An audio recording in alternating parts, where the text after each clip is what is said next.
सभी को मेरे चैनल में आप सभी का हार्दिक स्वागत है। आज मैं उपस्थित हूँ सूर्यकांत त्रिपाठी निराला की कहानियों की श्रृंखला में। आज की कहानी है पद्मा और लिली।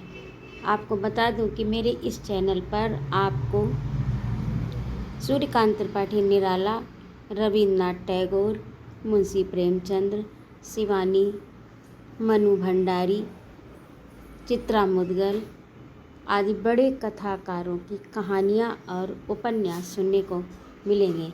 तो कृपया मेरे चैनल को सब्सक्राइब करिए, लाइक और कमेंट करिए ताकि आपको अगली कहानी का नोटिफिकेशन पहुंच जाए और सुनिएगा अवश्य। तो आज की कहानी है पद्मा और लिली। पद्मा के चंद्रमुख पर षोडश कला की शुभ्र चंद्रिका अम्लान खिल रही है। एकांत कुंज की कली सी प्रणय के वासंती मलय स्पर्श से हिल उठती विकास के लिए व्याकुल हो रही है। पद्मा की प्रतिभा की प्रशंसा सुनकर उसके पिता ऑनरेरी मजिस्ट्रेट पंडित रामेश्वर जी शुक्ल उसके उज्ज्वल भविष्य पर अनेक प्रकार की कल्पनाएं किया करते हैं। योग्य वर के अभाव से उसका विवाह अब तक रोक रखा है। मैट्रिक परीक्षा में पद्मा का सूबे में पहला स्थान आया था। उसे वृत्ति मिली थी। पत्नी को योग्य वर न मिलने के कारण विवाह रुका हुआ है। शुक्ला जी समझा देते हैं कि साल भर में कन्या को देखकर माता भविष्य शंका से कांप उठती है। पद्मा काशी विश्वविद्यालय के कला विभाग में दूसरे साल की छात्रा है।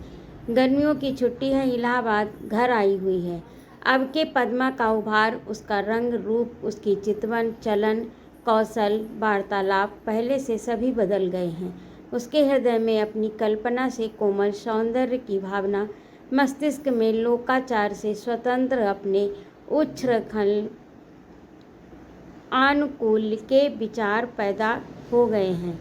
उसे निसंकोच चलती फिरती, उठती बैठती, हंसती बोलती देखकर माता हृदय के बोल वाले तार से कुछ और ढीली तथा बेसुरी पड़ गई है। एक दिन संध्या के डूबते सूर्य के सुनहले प्रकाश में निरभ्र नील आकाश के नीचे छत पर दो कुर्सियां डलवा माता और कन्या गंगा का रजत सौंदर्य एकटक देख रही थी। माता पद्मा की पढ़ाई, कॉलेज की छात्राओं की संख्या, बालिकाओं के होटल का प्रबंध आदि बातें पूछती है। पद्मा उत्तर देती है, हाथ में है हाल की निकली स्टैंडर्ड मैगजीन की एक प्रति। तस्वीरें देखते जाती है। हवा का एक हल्का झोंका आया, खुले रेशमी बाल सिर से साड़ी को उड़ाकर गुदगुदाकर चला गया। सिर ढक लिया करो, तुम बेहया हो जाती हो, माता ने रुखाई से कहा। पद्मा ने सिर पर साड़ी की जरीदार किनारी चढ़ा ली, आंखें नीची कर किताब के पन्ने उलटने लगी। पद्मा गंभीर होकर माता ने कहा, जी। चलते हुए उपन्यास की एक तस्वीर देखती हुई नम्रता से बोली। मन से अपराध की छाप मिट गई। माता की वात्सल्य सरिता में कुछ देर के लिए बाढ़ सी आ गई। उठते उच्छ्वास से बोली, कानपुर में एक नामी वकील महेश प्रसाद त्रिपाठी हूँ। एक दूसरी तस्वीर देखती हुई, उनका लड़का आगरा यूनिवर्सिटी से एमए में इस साल फर्स्ट आया है हूँ। पद्मा ने सिर उठाया, आंखें प्रतिभा से चमक उठी। तेरे पिताजी को मैंने भेजा है, वह परसों देख कर लौटे हैं। कहते थे लड़का हीरे का टुकड़ा, गुलाब का फूल है। बातचीत 10,000 में पक्की हो गई है। मोटर की आवाज़ पा पद्मा उठकर छत के नीचे देखने लगी। हर्ष से हृदय की तरंगें उठने लगी। मुस्कुराहट दबाकर आप ही में हंसती हुई चुपचाप बैठ गई। माता ने सोचा लड़की बड़ी हो गई है, विवाह के प्रसंग से प्रसन्न हुई है। खुलकर कहा, मैं बहुत पहले से तेरे पिताजी से कह रही थी, वह तेरी पढ़ाई के विचार में पड़े थे। नौकर ने आकर कहा, राजन बाबू मिलने आए हैं। पद्मा की माता ने कुर्सी डाल देने के लिए कहा। कुर्सी डालकर नौकर राजन बाबू को बुलाने नीचे उतर गया। तब तक दूसरा नौकर रामेश्वर जी का भेजा हुआ पद्मा की माता के पास आया। कहा, जरूरी काम से कुछ देर के लिए पंडित जी जल्द बुलाते हैं। जीने से पद्मा की माता उतर रही थी। रास्ते में राजेंद्र से भेंट हुई। राजेंद्र ने हाथ जोड़कर प्रणाम किया। पद्मा की माता ने कंधे पर हाथ रखकर आशीर्वाद दिया और कहा, चलो पद्मा छत पर है, बैठो, मैं अभी आती हूँ। राजेंद्र जज का लड़का है, पद्मा से 3 साल बड़ा, पढ़ाई में भी। पद्मा अपराजिता बड़ी बड़ी आंखों की उत्सुकता से प्रतीक्षा में थी। जब से छत से उसने देखा था, आइए राजन बाबू, कुशल तो है? पद्मा ने राजेंद्र का उठकर स्वागत किया। एक कुर्सी की तरफ बैठने के लिए हाथ से इंगित कर खड़ी रही। राजेंद्र बैठ गया, पद्मा भी बैठ गई। राजेंद्र, तुम उदास हो, तुम्हारा विवाह हो रहा है? राजेंद्र ने पूछा। पद्मा उठकर खड़ी हो गई, बढ़कर राजेंद्र का हाथ पकड़कर बोली, राजेंद्र, तुम्हें मुझ पर विश्वास नहीं तो जो प्रतिज्ञा मैंने की, हिमालय की तरह उस पर अटल रहूंगी। पद्मा अपनी कुर्सी पर बैठ गई, मैगजीन खोल उसी तरह पन्नों में नज़र गड़ा दी। जीने से आहट मालूम दी। माता निगरानी की निगाह से देखती हुई आ रही थी। प्रकृति स्तब्ध थी, मन में वैसी ही अन्वेषक चपलता। क्यों बेटा, तुम इस साल बीए हो गए? हंसकर पूछा। जी हाँ, सिर झुकाए हुए राजेंद्र ने उत्तर दिया। तुम्हारा विवाह कब तक करेंगे तुम्हारे पिताजी, जानते हो? जी नहीं। तुम्हारा विचार क्या है? आप लोगों से आज्ञा लेकर विदा होने के लिए आया हूँ। विलायत भेज रहे हैं पिताजी, नम्रता से राजेंद्र ने कहा। क्या बैरिस्टर होने की इच्छा है? पद्मा की माता ने पूछा। जी हाँ। तुम साहब बनकर विलायत से आना और साथ एक मेम भी लाना, मैं उसकी शुद्धि कर लूँगी। पद्मा हंसकर बोली। नौकर ने एक तस्तरी पर 2 प्यालों में चाय दी, 2 रकाबियों पर कुछ बिस्किट और केक, दूसरा एक मेज उठा लिया। राजेंद्र और पद्मा की कुर्सी के बीच रख दी एक धुली तौलिया ऊपर से बिछा दी। सासर पर प्याले तथा रकाबियों पर बिस्किट और केक रखकर नौकर पानी लेने गया। दूसरा आज्ञा की प्रतीक्षा में खड़ा रहा। मैं निश्चय कर चुका हूँ, जवान भी दे चुका हूँ, अब के तुम्हारी शादी कर दूंगा। पंडित रामेश्वर जी ने कन्या से कहा। लेकिन मैंने भी निश्चय कर लिया है कि डिग्री प्राप्त करने से पहले विवाह न करूंगी। सिर झुकाकर पद्मा ने जवाब दिया। मैं मजिस्ट्रेट हूँ बेटी, अब तक अक्ल की पहचान करता रहा, शायद इससे ज़्यादा सुनने की तुम्हें इच्छा न होगी। गर्व से रामेश्वर जी टहलने लगे। पद्मा के हृदय के खिले गुलाब की कुल पंखुड़ियाँ हवा के एक एक पुरजोर झोंके से काँप उठी। मुक्ताओं सी चमकती हुई 2 बूंदें पलकों के पत्रों से झड़ पड़ी। यही उसका उत्तर था। राजन, जब आया तुम्हारी माता को बुलाकर मैंने जीने पर नौकर भेज दिया था, एकांत में तुम्हारी बातें सुनने के लिए। तुम हिमालय की तरह अटल हो, मैं भी वर्तमान की तरह सत्य और दृढ़। रामेश्वर जी ने कहा। तुम्हें इसलिए मैंने नहीं पढ़ाया कि तुम कुल कलंक बनो।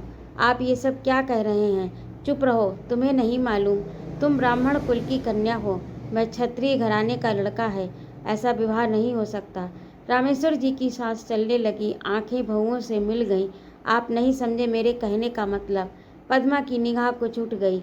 मैं बातों का बनाना आज 10 साल से देख रहा हूँ। तू मुझे चराती है, वह बदमाश। इतना बहुत है, आप अदालत के अफसर हैं।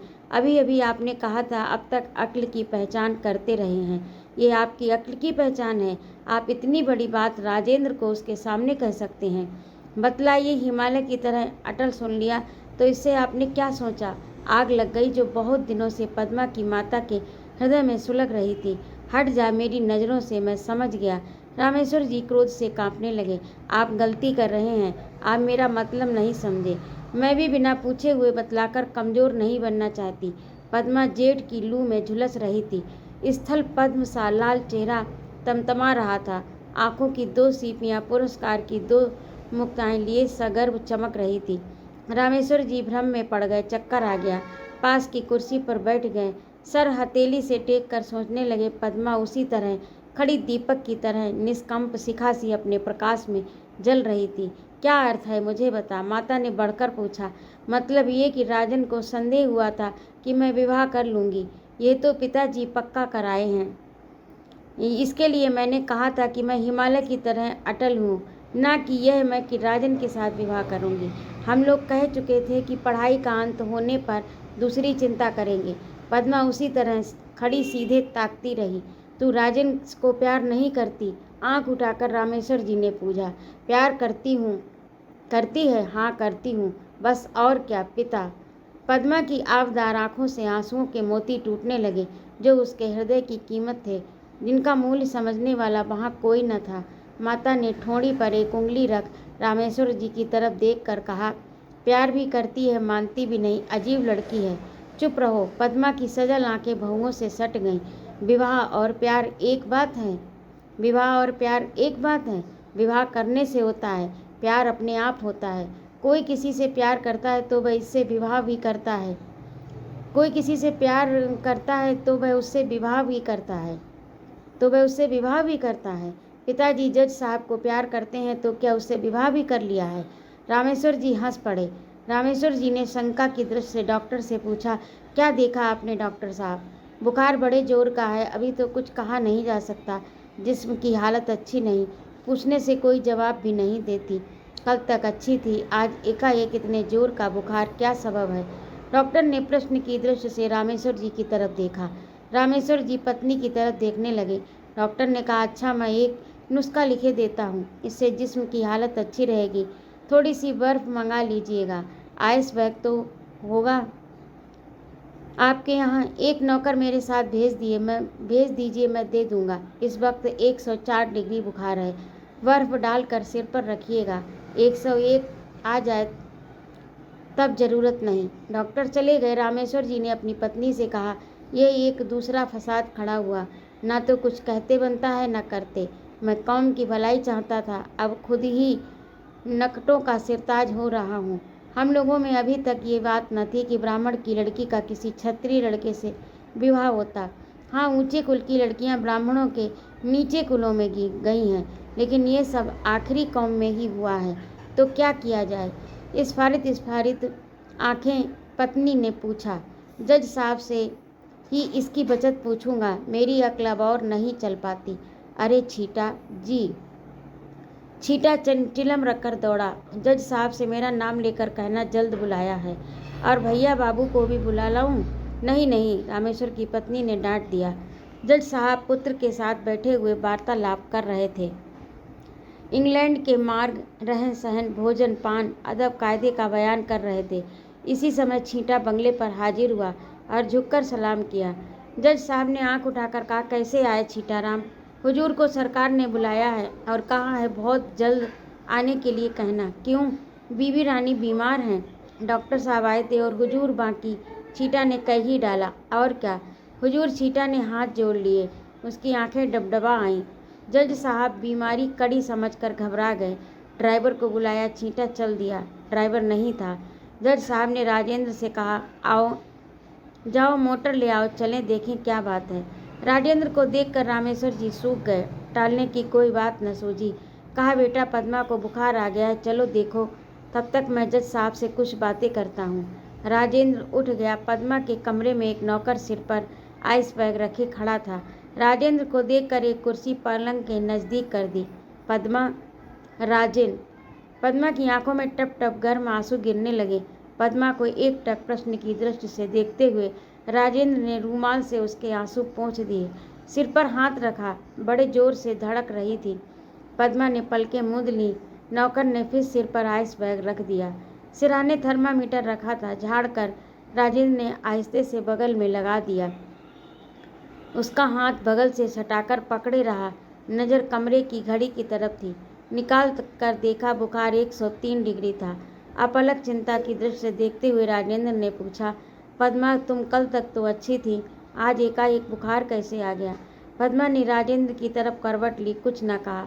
पद्मा, अब मैं जाता हूँ। जोर से उभरी हुई बड़ी बड़ी आंखों ने एक बार देखा और फिर पलकों के पर्दे में मौन हो गईं।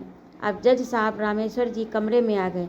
जज साहब ने पद्मा का सिर पर हाथ रखकर देखा, लड़के की तरफ निगाह फेर कर पूछा, क्या तुमने बुखार देखा है?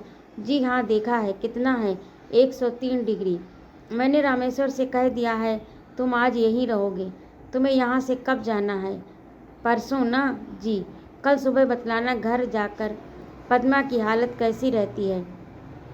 कल सुबह बतलाना घर आकर पद्मा की हालत कैसी रहती है। और रामेश्वर जी, डॉक्टर की दवा करने की मेरे ख्याल से कोई ज़रूरत नहीं, जैसा आप कहें। संप्रदान स्वर से रामेश्वर बोले। जज साहब चलने लगे। दरवाजे तक रामेश्वर भी गए। राजेंद्र वहीं रह गया। जज साहब ने पीछे फिरकर कहा, आप घबराइए मत, आप पर समाज का भूत सवार है। मन ही मन कहा, आप जय, कैसा बाप और कैसी लड़की। 3 साल बीत गए। पद्मा के जीवन में वैसा ही प्रभात, वैसा ही आलोक भरा हुआ है। वह रूप, गुण, विद्या, ऐश्वर्य की भरी नदी वैसे ही अपनी पूर्णता से अदृश्य की ओर वेग से बहती जा रही है। सौंदर्य की वह ज्योति राशि स्नेह शिखाओं में वैसी ही अम्लान स्थिर है। अब पद्मा एमए क्लास में पढ़ती है। वह सभी कुछ है, पर रामेश्वर जी नहीं है। मृत्यु के कुछ समय पहले उन्होंने पद्मा को एक पत्र में लिखा था, मैंने तुम्हारी सभी इच्छाएं पूरी की हैं, पर अभी तक मेरी एक भी इच्छा तुमने पूरी नहीं की। शायद मेरा शरीर न रहे, तुम मेरी सिर्फ एक बात मान कर चलो, राजेंद्र या किसी अपर जाति के लड़के से विवाह न करना, बस। इसके बाद से पद्मा के जीवन में आश्चर्यजनक परिवर्तन हो गया। जीवन की धारा पलट गई। एक अद्भुत स्थिरता उसमें आ गई। जिस गति के विचार ने उसके पिता को इतना दुर्बल कर दिया था, उसी जाति की बालिकाओं को अपने ढंग घर शिक्षित कर अपने आदर्श पर लाकर पिता की दुर्बलता से प्रतिशोध लेने का उसने निश्चय कर लिया। राजेंद्र बैरिस्टर होकर विलायत से आ गया। पिता ने कहा, बेटा अब अपना काम देखो। राजेंद्र ने कहा, जरा और सोच लूं, देश की परिस्थिति ठीक नहीं। पद्मा, राजेंद्र ने पद्मा को पकड़कर कहा। पद्मा हंस दी। तुम यहाँ कैसे राजेंद्र? पूछा। बैरिस्ट्री में जी नहीं लगता पद्मा, बड़ा नीरस व्यवसाय है, बड़ा बेदर्द। मैंने देश की सेवा का व्रत ग्रहण कर लिया। और तुम? मैं भी लड़कियां पढ़ाती हूँ। तुमने विवाह तो किया होगा? हाँ, किया तो है, हंसकर राजेंद्र ने कहा। पद्मा के हृदय पर जैसे बिजली टूट पड़ी, जैसे तुषार की प्रहद पद्मिनी क्षण भर में स्याह पड़ गई। होश में आ अपने को संभाल कर कृत्रिम हंसी रंग कर पूछा, किसके साथ किया? लिली के साथ। उसी तरह हंसकर राजेंद्र बोला, लिली के साथ? पद्मा स्वर में कांप गई। तुम्ही ने तो कहा था विलायत जाना और मेम लाना। पद्मा की आंखें भर आईं। हंसकर राजेंद्र ने कहा, यही तुम अंग्रेजी की एमए हो? लिली के मानी। तो अभी आप सुन रहे थे सूर्यकांत त्रिपाठी निराला द्वारा लिखित प्रेम कथा पद्मा और लिली। आपको कैसी लगी कमेंट करके अवश्य बताइएगा। और यदि आपको मेरा कहानी सुनाना अच्छा लगता हो तो कृपया मेरे चैनल को सब्सक्राइब अवश्य करिएगा। आपको मेरे चैनल पर प्रसिद्ध कथाकारों की कहानियाँ और उपन्यास प्राप्त होंगे। सुनने के लिए बहुत बहुत धन्यवाद। जय माँ भारत।